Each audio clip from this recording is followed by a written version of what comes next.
Bonsoir, bienvenue sur Horreur à la carte. Partageons quelques histoires ensemble en explorant ce recueil et délectons-nous de cette angoisse. Si ce n'est pas encore fait, je vous invite à rejoindre la communauté en vous abonnant et en activant les notifications. Je vous invite aussi à noter dans les commentaires là où les histoires qui vous auront fait frissonner. Alors, installez-vous confortablement et commençons avec cette première histoire. Le veilleur de nuit.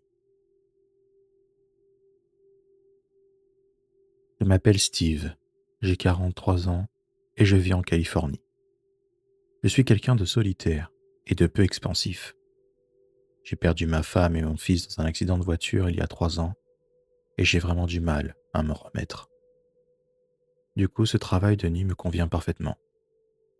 J'apprécie la solitude et le silence. Et ce soir, le silence règne sur la ville.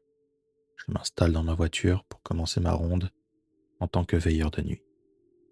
Je travaille dans un immense entrepôt frigorifique qui stocke des denrées alimentaires pour les supermarchés de la région. Il est minuit. Je fais ma ronde dans l'entrepôt, vérifiant les portes et les serrures. Tout est calme, trop calme, lorsque subitement, j'entends un bruit sourd provenant du fond du bâtiment. Je me stoppe et le bruit se reproduit. Plus clairement cette fois-ci. Ça semble venir de la zone de stockage des produits surgelés. Je m'avance, prudemment, une lampe torche à la main.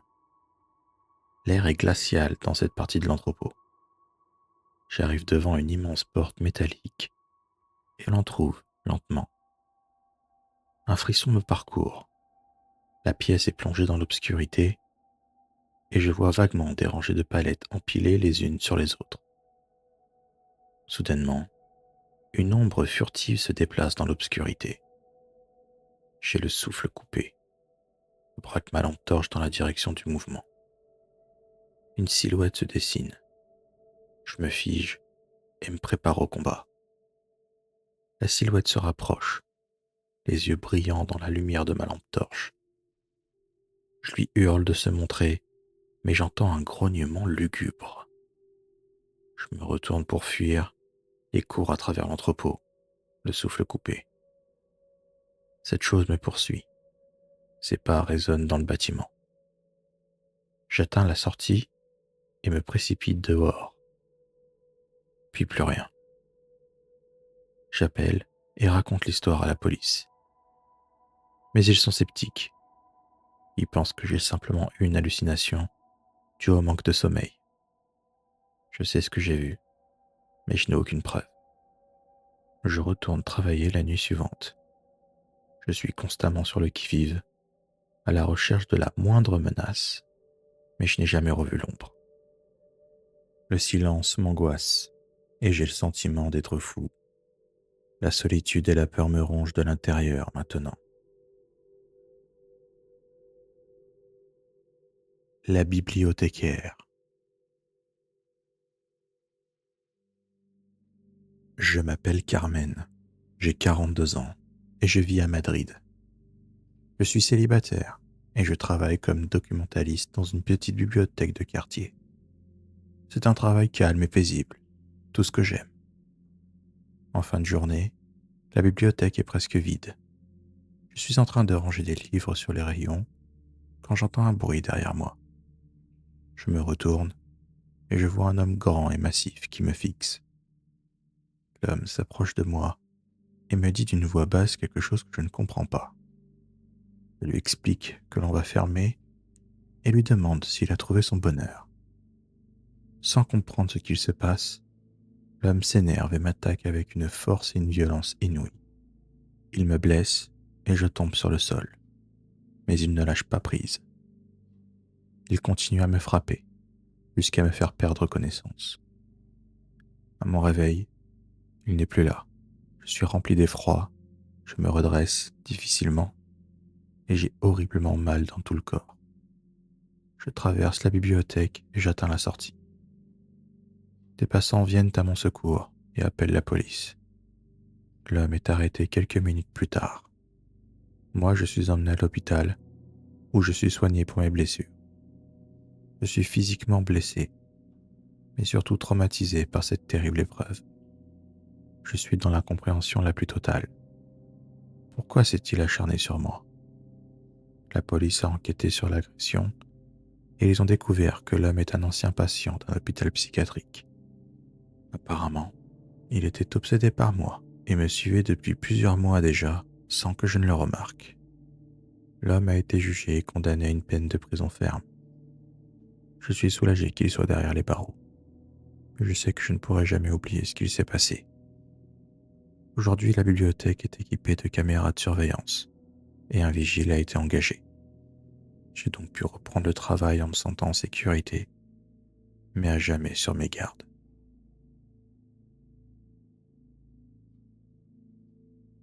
Le grenier.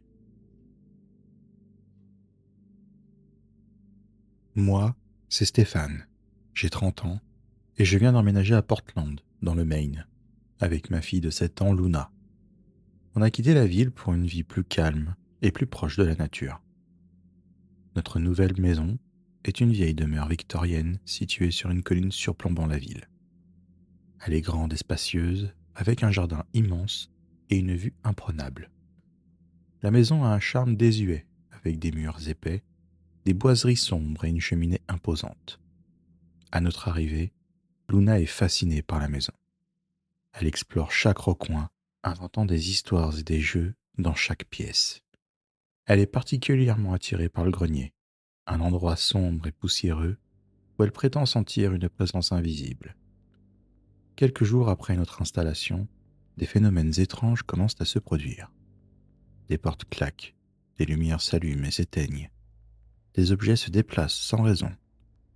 Au début, je pense que c'est mon imagination. Et Luna voit aussi les mêmes choses. Un soir, alors que je suis dans la cuisine, j'entends un rire d'enfant provenant du salon. Je me précipite et trouve Luna assise sur le canapé, en train de parler à une personne invisible. À qui tu parles? Elle me répond que c'est Alice et que c'est son amie. Je suis inquiet. Je ne sais pas si Alice est une vraie personne ou un personnage imaginaire inventé par elle. Le lendemain soir, alors que je suis seul dans la maison, je suis réveillé par un bruit provenant du grenier. Je monte les escaliers et découvre une petite fille blonde, vêtue d'une robe blanche à l'ancienne. Elle me dit qu'elle s'appelle Alice et qu'elle a perdu la vie dans la maison il y a de nombreuses années. Elle me raconte qu'elle est seule et qu'elle est heureuse de pouvoir jouer avec Luna. Je suis bouleversé par cette rencontre. Je ne sais pas si je dois croire Alice ou si elle est juste une hallucination et je suis inquiet pour Luna.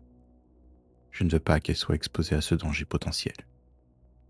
Je décide de faire des recherches sur l'histoire de la maison et découvre qu'une petite fille, nommée Alice, a effectivement perdu la vie dans la maison. Mais je ne sais pas si elle est bienveillante ou malveillante. Et je ne veux pas prendre le risque de laisser Luna exposée à son influence. Je décide de l'emmener chez sa maman, Clarisse. Elle est triste de partir, mais elle comprend. Elle dit au revoir à Alice et part. Quelque temps après, mon ex m'appelle et me dit que Luna est devenue introvertie et elle parle souvent d'Alice. Je me demande si j'ai vraiment fait le bon choix en l'éloignant de la maison. Je suis effrayé. Je ne sais pas quoi faire. Je veux la protéger, mais je ne veux pas la priver de son amie. Un jour, Luna me dit qu'elle veut revenir à la maison. Elle dit qu'elle a besoin de revoir Alice. Je suis réticent, mais avant d'accepter, je décide de consulter un médium. Il me dit qu'Alice est un esprit bienveillant, qui veut juste jouer avec ma fille. Je suis rassuré par ses paroles et je décide de laisser revenir Luna. Dès son arrivée, Luna se précipite vers le grenier. Je la suis et je découvre qu'elle est en train de parler avec Alice. Je redescends donc rassuré. Je me dirige vers la cuisine pour préparer le dîner lorsque j'entends Luna hurler. Je remonte à toute vitesse et découvre Luna prostrée dans un coin du grenier. Terrorisée, la jambe en sang. Je me rue vers elle et je ressens d'un coup une vive douleur dans le bas du dos. Je n'y prête pas attention, récupère ma fille et dévale les escaliers à toute vitesse. Toutes les portes de la maison claquent dans un fracas retentissant. Je prends ma voiture complètement terrifié et me rends chez mon ex. Une fois arrivé, je lui raconte toute l'histoire. On découvre une plaie peu profonde sur la jambe de Luna. Je me penche pour la soigner et Clarisse me signale que je saigne en bas du dos. Elle soulève mon t-shirt et constate avec effroi une marque de griffure profonde. À ce moment, je réalise que la maison n'est pas un lieu sûr pour nous. Je décide alors de me débarrasser de cette maison maudite. Était-ce vraiment Alice ou toute autre chose? L'asile de Poveglia. Je m'appelle Cecilia, j'ai 31 ans et je vis en Italie. Ce soir, j'ai décidé d'explorer l'asile de Poveglia. Je suis sur le pont du bateau avec Luca et Matteo, les yeux fixés sur l'île qui se dresse devant nous comme un spectre oublié du temps. L'île est connue pour son passé sombre. À l'époque, elle servait de lieu de quarantaine pour les pestiférés et on raconte que des milliers de personnes y ont été enterrées. Plus tard, elle a été transformée en asile psychiatrique où des expériences médicales cruelles et barbares ont été pratiquées. Le vent souffle dans les arbres dénudés. Une sensation de malaise s'empare de nous. On arrive sur une plage de sable noir et on commence à découvrir l'île. L'atmosphère est pesante et l'air est saturé d'une odeur bizarre. On entre dans le bâtiment et on déambule dans les couloirs déserts. Des bruits métalliques résonnent. Des graffitis macabres ornent les murs et le sol est jonché de débris et de verre. Après une petite heure, sans que rien de bien étrange ne se passe, des bruits attirent notre attention. Des chuchotements, comme si des voix nous appelaient. Guidés par le son, on arrive dans une salle d'opération. Des instruments chirurgicaux rouillés sont disposés sur des tables et des taches de sang séché maculent le sol. C'est là qu'on voit une silhouette dans l'ombre. Une femme, vêtue d'une camisole de force, les cheveux longs et sales. Elle nous fixe et un cri d'agonie s'échappe de sa gorge. Je suis complètement flippé. On se précipite hors de la salle, poursuivi par l'écho des cris. On court à travers les couloirs obscurs, traqué par cette entité. La panique me pousse à chaque pas, l'air froid brûlant mes poumons. Enfin, on arrive à la plage et on se jette dans le bateau. Luca démarre et on quitte l'île à toute vitesse, laissant derrière nous les horreurs de Poveglia. De retour chez moi, mes nuits sont remplies de cauchemars et de visions d'âmes errantes. Mais je sais que je n'ai fait qu'effleurer les secrets de l'île. Un jour, en fouillant dans les archives de la ville, je tombe sur un document ancien qui mentionne une cérémonie oubliée, capable de libérer les âmes en peine de Poveglia. Je montre le document à Luca et Matteo, et ensemble, on décide de retourner sur l'île pour accomplir le rituel et essayer d'apaiser les esprits tourmentés. De retour sur Poveglia, 2 jours cette fois, on se rend dans la salle d'opération où on a rencontré la femme en camisole de force. C'est là que je récite les paroles de l'ancienne cérémonie, implorant le pardon et la libération des âmes. L'atmosphère devient chargée, et la salle est soudainement baignée d'une lumière blanche. Des murmures et des chants se font entendre, et les ombres qui m'entourent se mettent à tourbillonner. Le rituel dure des minutes interminables, et la tension est à son comble. Après ça, une immense vague d'énergie traverse la salle, et les âmes en peine de Poveglia semblent enfin libérées. La lumière blanche s'intensifie, et je me sens soudainement légère et paisible. Les cris et les lamentations se sont tus. On retourne chez nous, avec le sentiment d'avoir accompli quelque chose de bien. Mon fils. Je m'appelle Emilia, j'ai 28 ans, et je vis à Hambourg avec mon mari, Hans, et notre fils de 3 ans, Luc.